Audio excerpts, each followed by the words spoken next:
Joining us now is Okpe with stories trending around the world. Hello, Ojineka. Good morning, Dr. Bati. How are you? Good morning. Have you had a good morning so far? Yes. Yeah, sure. Okay, great. Good morning, Victoria Princess. Good morning, Not Oji. Queen this time around. How are you? I'm fine. Thank you. All right. Good morning, Rafai. Oji, you're looking elegant. See the way your color just blends with the color of my skin. Your skin. It just blends. I just had to help you there. I've just been looking. We missed you yesterday. Oji, you have no idea. I missed you guys like crazy. You guys are family. I love you guys so much. Oh, honestly. Great. We love you too. Oji, Rafai. the brown skin girl. Brown skin girl. Isn't that fair? I love it. Oh, he's going to continue. All right. Well, good morning to you, viewers. Here are some of the stories that are trending across the globe. In the United States, former President Donald Trump has condemned Facebook's decision to extend the ban imposed on him. He has called it a crime against free speech.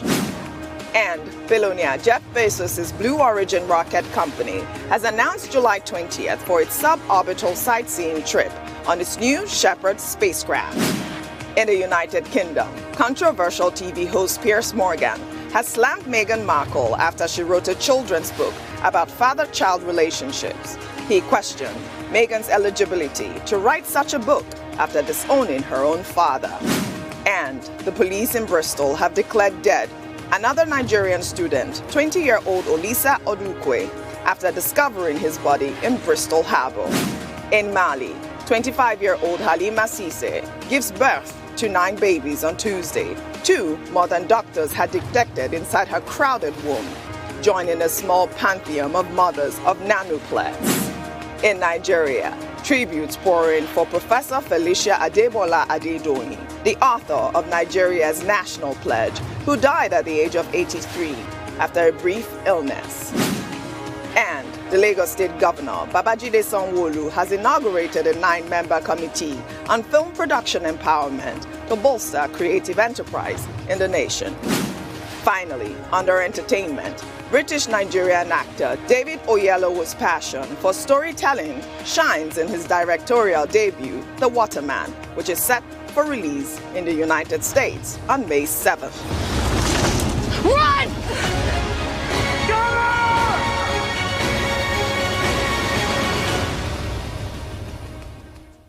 Well, let's begin what's trending in Nigeria.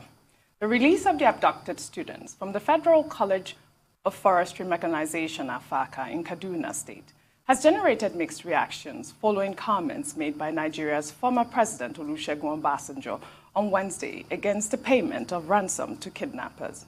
The former president, while hosting members of the professional group, says he does not believe in the payment of ransom to kidnappers because it encouraged criminals to indulge in the act. Obasanjo berated former President Goodluck Jonathan and President Muhammadu Buhari's administration for paying ransom to kidnappers and described them as foolies. He also expressed fears over those beating the drums of division in Nigeria, accusing them of not acting in the interest of minority ethnic groups. Well, let's take a reaction from Chima, who wrote, "When Sharia broke out in the north under you, you didn't say anything until you traveled to the US to announce it will die a natural death. The death didn't happen, and out of it arose the troubles of Nigeria today. Everyone likes to appear like a saint, but saints know themselves." This is the conversation also from his meeting that he had in his penthouse on Wednesday. But also the conversation about the fact that, people should not pay ransom to kidnappers almost sounds like he's hypocritical. I mean, is it that he didn't know that they paid ransom, or did they not pay ransom? Because I was under the impression that he was part of the group that negotiated with the bandits. But also, this today Daily Trust is reporting that one bandit was released in exchange for the Kaduna students. So we're really not sure what's going on here, Tundu. Well, I raised this with Mr. Efeni earlier. It does seem, in his customary fashion, sanctimonious for one former president to describe the secret activities of other administrations as folly.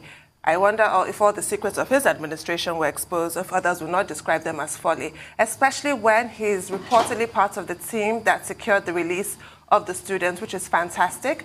But the report is that one bandit was released and 15 million naira ransom was paid. Now, I don't imagine that he's so hypocritical as to have paid or been involved in paying 15 million naira 5 minutes ago, and then you slam other people for doing the same thing. So, but what I do think from the reports is that he must have been aware of the sort of the exchange, the prisoner exchange situation. And even that is capitulation. Whether it was money you gave or a bandit you released, they did capitulate to the demands of the bandit group. Correct. So I don't see what high horse the former president really is sitting on at this moment. What is the moral leg that he's standing on to make such a statement? Although you do know that I am against paying ransom, yes, because all that does is embolden the terrorists. I have to keep repeating that. Although really on easy lies the head that wears the crown, it's easy for me to sit here and say that.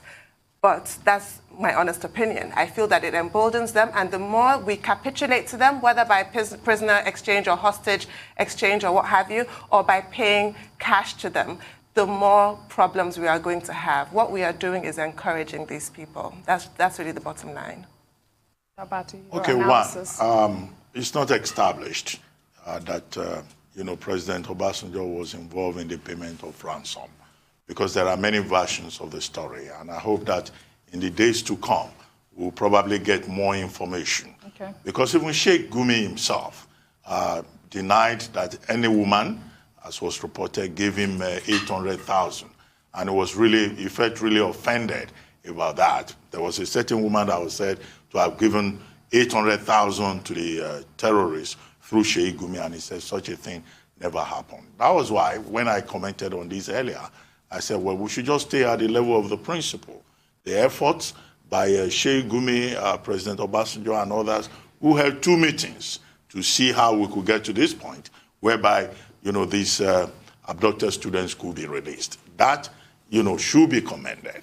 And the federal government is excited, but I think the federal government should go a step further and commend the people who made the effort at a point where government dropped the ball and failed to play its own critical part. As to the issue of ransom, well, what President Obasanjo stated clearly is that if you give ransom, you will be incentivizing criminality, because you never know. There will be no end to it. And we have all expressed concern along the same lines that banditry, terrorism has become business, because if you fund it, then you are fueling it. And he talked about what he called carrot and stick approach that should be adopted. But that, look, you can only adopt the stick approach if you have the means to confront the terrorists. Okay, do we have the means as government, as state agencies, as a government in place? Well, the security agencies will tell you that they have the means. Okay, if they have the means, do they have the will? Do they have the capacity? Have they been able to make the necessary difference? The answer to that is an obvious and affirmative no, because these students of College of Forestry Mechanization, they've been there for more than 50 days, 56 days, before they manage to be rescued. Now, you raised the point that the former president made also about national unity. Correct. And he was saying that, look, those who are calling for division, those who are calling for secession, they're being selfish because they only think in terms of their own majority ethnic groups. What then happens to minority groups within the country? The same minority groups whose interests were articulated in the 1956-57 Willings Commission report. So if Igbos go, they form their nation. Yorubas go, they form their nation. Hausa Fulani, they form their own nation. Okay, what happens to the Ejagam, the TV, all the other small groups? Should they also form their own nations?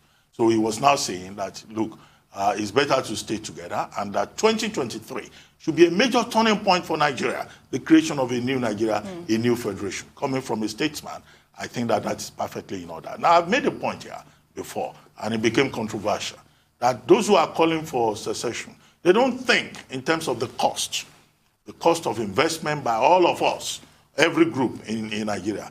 Okay, I will not cite the Yoruba example, which some people were threatening to carry a machete on account of the point I made. Let me now cite the Igbo example. Now, Igbos are in 774 local governments of Nigeria. Anywhere you see a shop or you see a market, you can be sure there will be an Igbo man in that community. Now, will Igbos leave all the 774 local governments to go and form their own country? So it's a very complex proposition. But I think that the way forward is for government to listen to the people's concerns about restructuring, about justice, about equity, about the need for an elite consensus. There's no elite consensus. Everybody is just following his own stomach, belly-face front. So if you have an irresponsible elite, then you have this kind of crisis that we have in Nigeria. And it is the duty of those in political, in leadership positions to provide the necessary leadership to ensure that there is a consensus about nationhood, about Nigerianness, about a sense of belonging. These are the fault lines in the national question in Nigeria, which people must address. Dr. Fati, you know I love that phrase, belly-face front. I do. He just had to. Well, Rufai, I love your analysis on the story. Thank you so much for having me, Oji. The truth is, should it be a thing of joy for former President Olusegun Obasanjo to come out to say that people that succeeded him paid ransom? Should it be a thing of joy? You see, Nigeria has already gotten to a point that we all need to rally around and be statesmen in the project of Nigeria to save this country. I disagree with the former president. It shouldn't be a thing of joy that you are saying that they paid ransom. It shows that there's a decay in Nigeria. And as a statesman, you should face that decay, find valuable means and solutions, and keep talking to them to be able to create solutions to the problem. It shouldn't be your joy that as a father, Nigeria is disintegrating before your eyes, and you're saying, no, this one paid ransom, the other one paid ransom, they are foolish. My second point is, he talked about carrot and stick approach. The question is, do we have the stick? We had somebody, a security expert earlier on, that said over 5 million light weapons are in this country. 500,000 to state actors, military police officers, the rest to non-state actors. So you have more guns in the hands of criminals than of security officials. And Max Weber, when you look at Max Weber, talking about what a state should be, always argues the fact that a state must have the monopoly of violence. So if there's violence, the state should have more violence than any other person. And that's how you can keep the sovereignty of the state against non-state actors. But the question is, if we have a shooting bout between criminals and our security forces, can our security forces now outshoot criminals? If we could, shouldn't we have planned an attempted action to go in there? My third point is the ecosystem of criminality. Look at how those boys were released, or all those students were released. They had to go to fathers of other bandits to negotiate. They had in-laws, relatives, and all of that. It shows that there's already a criminal ecosystem that have a lot of weapons. When are we going to solve that problem? So it's a problem that behoves on all of us to come together as one and stop being partisan and stop taking victory lap and saying others are paying ransom. Is it a good thing that the nation is paying ransom? Money that could have been used to build schools, money that could have been used to create jobs. I was seeing a report the other day. Do you know how much has been paid in ransom? Hundreds of millions. If this money is deployed to fight poverty and tackle the other root causes of social inequality in this country, don't you think the country will move forward? So nobody should be happy about that. How can we tackle the problem? The problem here is the fact that we cannot even use a stick method because we doubt the capacity and the monopoly of the violence of state in all of this. So these are the things we should look forward to. And that's why the state should be a behemoth. The state should be strong. That's why Thomas Hobbes, in his book, wrote about the Leviathan. A state should be a Leviathan to be able to crush every insurgent activity. But can we truly say the Nigerian state is? Those are the questions we should ask ourselves. Thank you, Rufai. We'll have to go on a short break now. When we come back, What's Trending on the Morning Show will continue. Stay with us.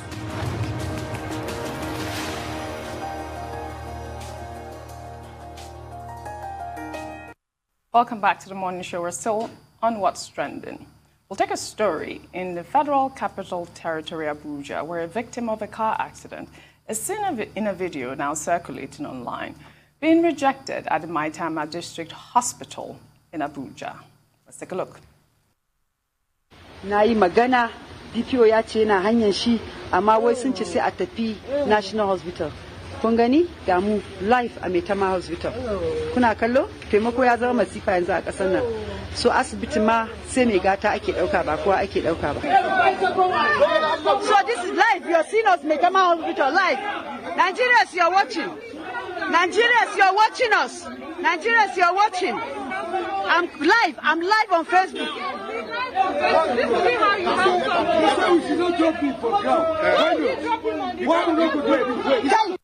I think we've been talking about this type of situation, Tundu. I mean, the good news is that he is in the hospital now. His name is George Imohimu, and he's being treated at this point.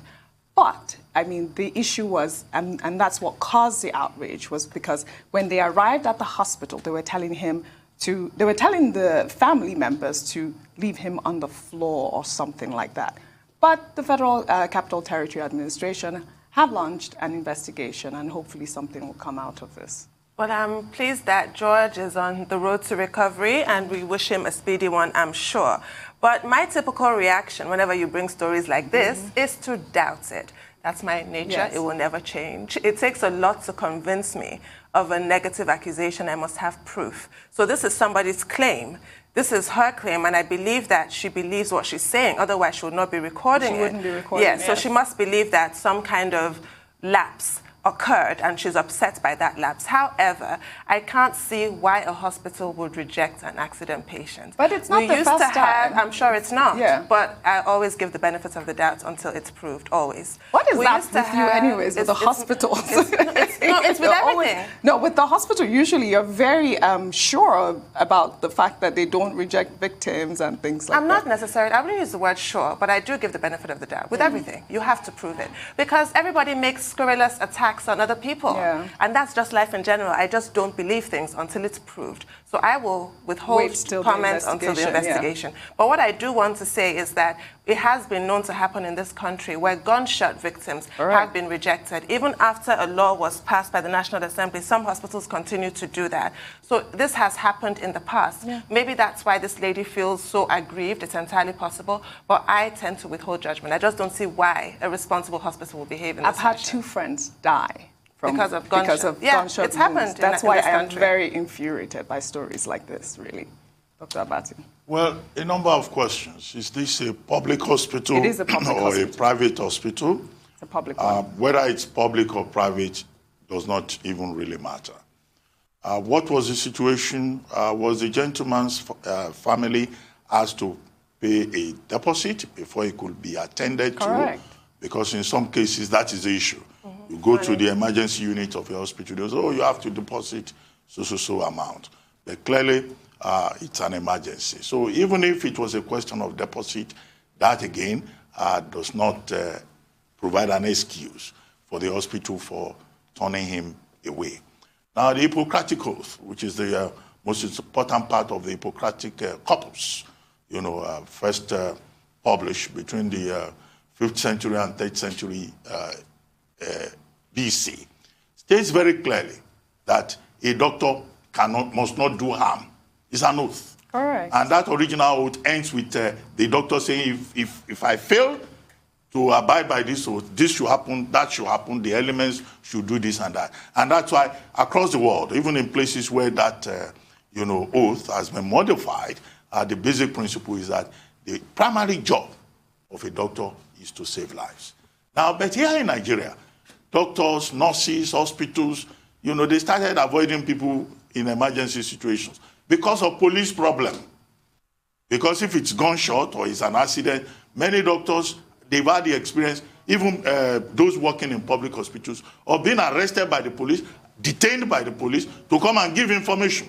In fact, if it is a gunshot victim, then you are in very serious trouble. Just forget so it, you now find many doctors and nurses running away from attending to anybody that could whose case could have police implications. But in 2017, the law that you refer to, that's the compulsory treatment and care of gunshot victims. So that law was enacted in 2017 to say that in Section 1, that every hospital, every medical personnel is duty-bound to provide help. And in Section 7 of that same law, it is stated that if you fail to do so, you could go to jail for 5 years or pay a fine of 500,000 or both. So in this particular case, then, there is also the Federal Consumer Protection Law, Competition and Consumer Protection Law, under which you can also go to court, because this is a customer who has come to seek medical help and you turn him back. So that particular law also makes a provision. So the question is, will the family insist on their rights? Right. You know, and what are the circumstances? They because should. those people that turn them away, they could go to jail for 5 years or pay a fine of 500,000. So when she started filming, you could see that the nurse came out, because she was standing there the whole time and just looking at these people until she says, I'm filming. This is Facebook Live. I am filming. And then she So there is a legal dimension to it. Yes, I hope exactly. you will go ahead and insist on the enforcement of his rights. Well, if we're talking legal, you have the other side. Well, of course. Always. That's why I asked. Always. Did they ask him to pay a deposit? That's usually the conversation. Rufai, before I come to you, I'd like to take our final story so you can discuss both. Okay. The Hisbah Police and the State Association of Event Centers have agreed to work together to end immoral dances and other related actions in order to save the youth from embarrassing acts harmful to societal growth and development. In a statement, the spokesperson of the board confirmed that the two organizations have pledged to work with all event centers during and after the Eid Fitr to sustain orderliness in the state. You know, I can't even stop but laugh when I was reading this, Rufai. I mean, what's really immoral dancing? The question is, what is immoral dancing? So if I go there now and I dance as Onto, or I dance Kilewu, they will say it's immoral dancing. No, Rufai, your dance steps are always immoral. I have to tell everybody. All my dance steps are immoral. Yes. I mean, it's will just not pass. shocking. Yeah. It's just shocking that when we have bigger problems in this country, insurgency, kidnapping, backdrop, people are still fighting immoral dancing. How has that changed the course of society? You see, we keep throwing the baby and the bathwater away in the country, and the massive level of hypocrisy is what scares me. Just like the healthcare sector. Yeah. Nigeria in 2019 was said to have the third worst healthcare sector in the world. How much do we spend? I think it was only 2018 or 2019 we started spending over $1 billion as regards budget for healthcare. So the hospitals are not well equipped. The hospitals are not well equipped. The doctors are overwhelmed. They've been going to a strike action here and there, although that negates the Hippocratic oath that you must treat the patient. But the question is, when one doctor is seeing 500, 700 people, doctors are fagged out. The doctors went on strike recently. They had a deal with them. Only God knows when they're going to pay them. So there's no cohesion and agreement. And you see, when you lose the social fabric of the country, it's as good as losing the country. Bill Gates came here, told us a couple of years ago, healthcare and education. You must make massive investment in that. Why did Britain start NHS?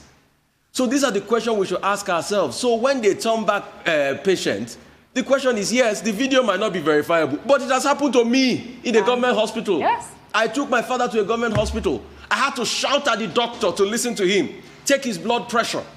Take this, because I don't know, he might be having an ischemic stroke at that point in time. So it has happened to me. It's not a case of... You have to teach the doctor his I had to, because his speech was slurry and it was an emergency, and the doctor was just perambulating like a perambulator. Perambulator. Like a perambulator. I had to scream, take his BP, let's see if he's having a stroke or something. And this is a man in his 80s. So it has happened to me. I've had many ordeals in the hospital. This is the face of Nigerian hospital. The question is, can we change it? Yeah. Yes, let us change it. Let us invest more in healthcare. Let us take all this money politicians are stealing and invest in the people. We have to go now. What they need, life will become better. We have to go now. Well, Oji, thank you very much. Thank you, we Dr. look forward Abadi. to seeing you again tomorrow. We'll see you tomorrow. Hisbah is the moral police. The other day they destroyed drinks. The other day they arrested I cannot stop a man in a hostel. I don't understand what they're doing. Thank you.